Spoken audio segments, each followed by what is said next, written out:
बिस्मिल्लाहिर्रहमानिर्रहीम। मैं तहरीक आज़ादी कश्मीर के लिए किस हद तक भी सोच सकता हूँ, मैं सोचता रहता हूँ।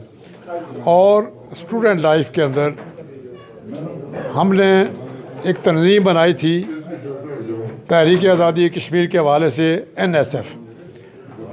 वो हमने ख़ुद बनाई थी, लेकिन उसके बाद जब स्टूडेंट लाइफ गुजर गई, इसमें आगे प्रैक्टिकल लाइफ है, तो यहाँ मैंने देखा कि पूरी ज़िंदगी में मैंने पाकिस्तान के किसी हुक्मरान ने आज तक हक़ खुदरादियत की बात नहीं की। लेकिन अगर की है तो वो इमरान खान साहब ने की है कि उन्होंने कहा कि हर जगह उन्होंने ये हक़ खुदरादियत की बात की।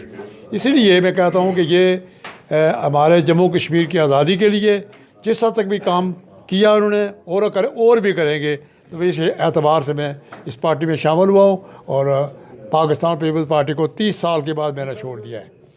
अच्छा, खुदा हाफ़िज़।